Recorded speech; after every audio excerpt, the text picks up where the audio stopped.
OK, le A. Le vif du sujet maintenant, résoudre des inéquations. Donc, résoudre l'inéquation maintenant. Résoudre des inéquations quadratiques. Résoudre. Alors, peu importe l'inéquation. Alors là, ici, on aurait comme deux possibilités. Si la parabole est orientée vers le bas, le graphique ne peut pas résoudre une équation graphiquement. Si ton graphique n'est pas beau, bien, le cheval serait au-dessus de l'obstacle, alors de moins l'infini à 0,74, alors à moins de vraiment 2,26 à plus l'infini. La parabole était tracée. Par contre, on n'a pas cette situation-là, étant donné que le A est négatif. Pour vous, sur raison, puisque A est négatif, graphiquement. Du premier degré avec des droites, là, on va faire ça plus tard. Là, oui, mais la situation qu'on a réellement, algébriquement, mais c'est ça ici. C'est un pouce, comme on a vu dans le graphique tantôt. Des fois, on va demander même de le faire. Et donc, le cheval est au-dessus de l'obstacle. Ici, là, c'est pas de 0,74, mais pour l'instant, 1 à 2,26. Pour toutes les inéquations qu'on va écrire ça, le cheval est au-dessus de l'obstacle. Puis le cheval, la main. Alors, par exemple, si on dit résolver au-dessus, graphier les inéquations suivantes à l'aide de la méthode algèbre de l'obstacle. Bon, on va mélanger un peu d'algèbre graphique. Alors, d'abord, ce qu'on va obstacle de... C'est ce que j'ai fait ici pour l'environ, le lion, est-ce que c'est des valeurs, on dit ça, d'environ au-dessus d'un 0,74 secondes. 2, mais le graphique était déjà tracé, c'était moins clair, environ. Alors, 2,26 secondes. Première étape, résoudre. Et là, comme on va savoir la durée de temps, donc, résoudre x au carré moins 36 est égal. Donc, cependant, équation en égalité, juste et là, on va juste faire la soustraction à 2,26 moins 0,74. Ça va donner, donc pendant environ le carré, on peut aussi prendre la formule quadratique, là, mais 1,52 secondes. Et avec la différence de carré, on met le calcul ici, c'est 2,26, pas d'autre moins 0,74. X en langage plus mathématique, on va dire que h de t vaut ici est plus grand ou égal à 6 à 1. Ici, x quand x, ici, 6 est élément. Maintenant, on va considérer 0,74 à 2,26. Haut ou vers le bas. Alors, je regarde là, voilà, c'est comme ça qu'on résout une équation. A, on fait juste en fait trouver les valeurs de x orientées vers le haut. On peut juste en fait trouver les valeurs de x pour quand on arrive à 1. Après ça, je considère l'orientation de ma parabole, puis je détermine l'intervalle. Vous voyez, ici, c'est le premier comme j'ai fait ici. Vous voyez? Moins 6. Puis ici, on a le deuxième 0. Maintenant, vous allez faire le problème. J'ai remis là dans Pertrees. Est-ce que la série d'exercices, quand est-ce que la fin alors plus grande ferait la question, c'est évident là, numéro 15. La fonction va être plus grande par la question 15, moins, va être plus grande que 0 de moins l'infini à maintenant. Ça, la question 15, c'est ça plus l'infini. Si la parabole avait été orientée vers le bas, ça vers ce document aurait été aussi fonction quadratique de moins 6 à 6. Alors ici, je vais mettre la réponse au tableau tantôt. Et puis, après ça, faire le document. Premier travail, deuxième travail, faire le document, le résoudre une équation. En fait, c'est pour x éléments. Et là, on est du second degré. Ça, de moins l'infini. Le document que j'ai passé en version papier au début du cours. Alors voilà, plus grand, hein, pas plus grand ou égal. Alors, on va exclure le moins 6. On va repartir à 6. Faire plus l'infini. Et voilà, c'est tout. On a résolu cette inéquation-là. Donc, on résout l'équation avec la factorisation ou avec la formule quadratique. Puis après ça, ou avec le raisonnement. Là, si notre équation est en forme canonique, ben on va isoler le x comme dans la première vidéo. Puis après ça, ben on va trouver donc les valeurs de x pour lesquelles c'est égal à 0.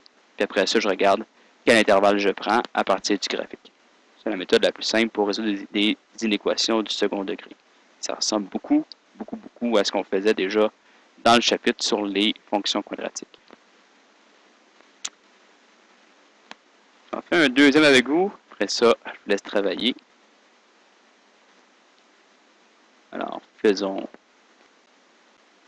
lui, le D, le plus dur. Alors, le D. 3x moins 2 fois x plus 4 est plus grand que 6. Alors, ce qu'on va faire ici, c'est qu'on va commencer par trouver la forme générale. Alors, en faisant la double distributivité. Alors, 3x fois x, ça fait 3x au carré. 3x fois 4, ça fait 4 fois 3, 12. X moins 2x Moins 2 fois 4, ça fait moins 8. Ici, ça fait 3x au carré plus 10x, moins 8, est plus grand que 6. Alors, on a transformé ça en forme générale. Maintenant, on va faire moins 6, moins 6. 3x au carré plus 10x, moins 14. Et on va transformer l'inéquation en égalité. On se demande pour quelle valeur de x, 3x au carré plus 10x moins 14 est égal à 0.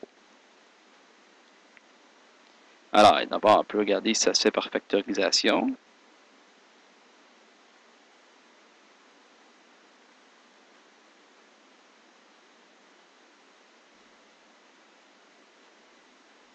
Bon, je ne trouve pas. Alors, on va prendre simplement la formule quadratique. On va commencer par calculer le discriminant. C'est une bonne idée qu'on en fasse un de même aussi. 10 au carré moins 4 fois 3 fois moins 14. Ça fait 100. 4 fois 3 fois moins 14, ça fait donc, plus 168, donc 268. Puis comme la racine carrée de 268, c'est un nombre irrationnel, ça explique pourquoi je ne pouvais pas le faire par factorisation. Puis après ça, on va prendre de la formule quadratique, moins b plus ou moins racine carrée du discriminant sur 2a. Donc, moins 10 plus ou moins racine carrée de 268 sur 2 fois 3. Et là, je manque de place.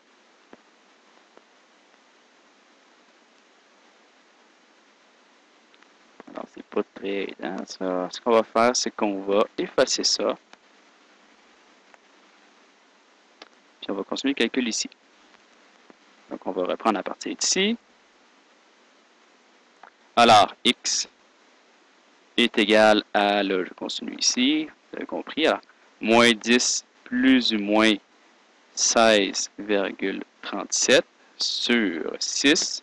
Et là, ça devient un environ ici parce que on a pris environ la racine carrée de 268. Et là, ça donne 2 zéros.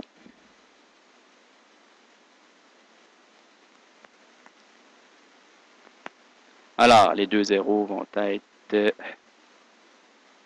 moins 10, moins 16,37 sur 6. Et puis, moins 10, plus 16,37 sur 6. Ici, x1 va être égal à moins 10 moins racine carrée de 268, on avait dit. Donc, moins 10 moins racine carrée de 268 sur 6, ça donne environ